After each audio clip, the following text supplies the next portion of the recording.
Hello and welcome to United Report. This is your home for all the latest Manchester United news, match updates, transfer stories, and in-depth analysis. Stay connected and never miss a moment. Subscribe now to stay ahead with everything happening at Old Trafford. Harry Maguire sent Old Trafford into jubilation with his winning goal against Lyon, but few appeared as ecstatic as Andre Onana. The Manchester United goalkeeper started earlier celebrations by cupping his ears towards the League One side's fans, but on this occasion made a mad dash towards Ruben Amorim. The Red Devils' number one marauded up the pitch while his teammates joined match winner Maguire before planting his feet on the halfway line and lifting his head coach into the air. Bayindir was also in the technical area and gave an enthusiastic hug to his colleague before Onana made his way back to his net. United are through to the Europa League semi-final after defeating their French opposition in dramatic fashion in extra time on Thursday evening. Onana may have felt a degree of relief after committing costly errors in the first leg. But despite conceding 4 goals at Old Trafford, Onana was not particularly at fault for any of them, having made his return to goalkeeping duties after being left out of United's squad to take on Newcastle. Amorim had offered his number one the opportunity to reset after a taxing time before seeing him return for the European clash. It had been suggested the Portuguese coach may have ramped on the pressure on the 29-year-old even further with his decision-making. But Onana appeared to appreciate his coach's methods with a serious display of celebration in stoppage time of extra time. It's safe to say Onana was happy with the result and his own display too. The Cameroon national even took to social media to deliver a message. Built with Onana mentality, he posted on X. The shot-stopper accompanied his message with an oncoming fist and red circle. Ahead of United's first leg, Onana became entangled in a war of words with ex-Old Trafford midfielder Nemanja Matic. The Serbia international suggested Onana was one of the club's worst ever goalkeepers. United legend Paul Scholes even had a word with the Lioness before play got underway in the quarter-final second leg. He detailed their conversation on TNT Sports. I just told him to leave our goalkeeper alone. But no, that was it. He was some player Matic. He looks well. Obviously, I played against him quite a few times, me and Rio when he was at Chelsea. He was just saying he's nearly 37, he's got another year left. He looks fit, he looks strong, but hopefully he doesn't have a good night tonight. Ruben Amorim has reached the biggest game of his Manchester United tenure as his side host Lyon at Old Trafford on Thursday night. Amorim knows this game represents his only route towards rescuing his dreadful debut campaign as United manager, which has featured a litany of poor results. United sit 14th in the Premier League table following the 4-1 thrashing by Newcastle on Sunday, and winning the Europa League is their only chance of securing European football next season.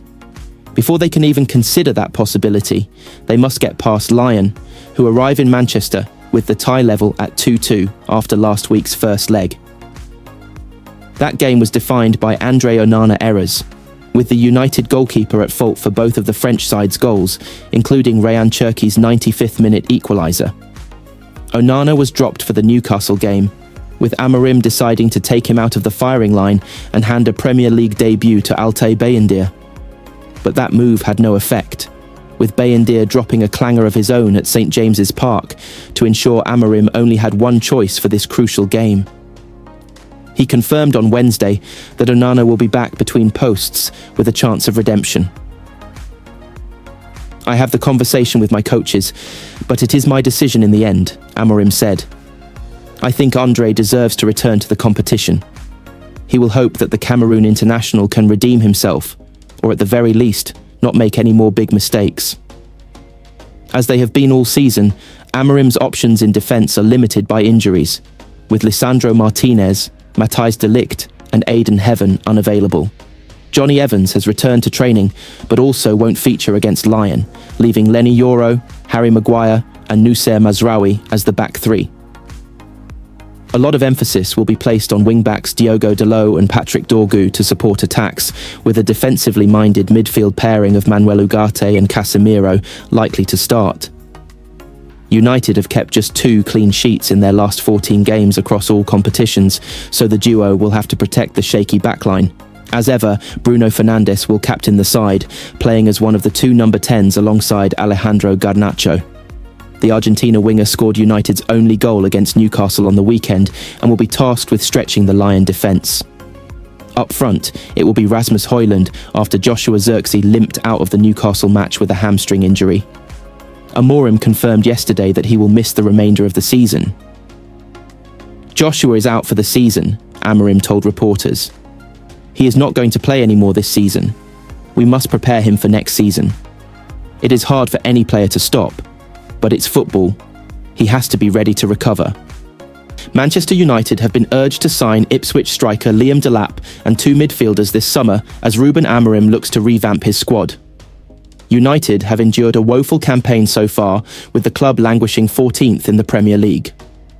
However, United Chief Executive Omar Barada stated last month that club is ready to back Amorim in the summer transfer window, and Mirror Football understands that they are hoping to raise around £200 million by selling players and save up to £80 million a year on wages.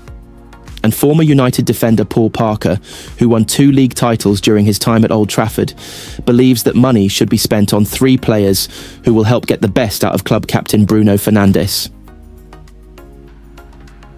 Parker, speaking via the home of UFC betting, said, "I think you've got to be looking at replacing at least 2 players in midfield. I think you need more energy in there, and I like Manuel Ugarte and what he does, and I think he will be even more effective with more energy and legs around him. I don't think Casemiro and Christian Eriksen are the right players for United at this time. Casemiro will play on Thursday, but he gets slaughtered when United lose because people say his legs have gone. But he never had legs, and was just very clever in how he played. He's good to watch, but you need 2 midfield players.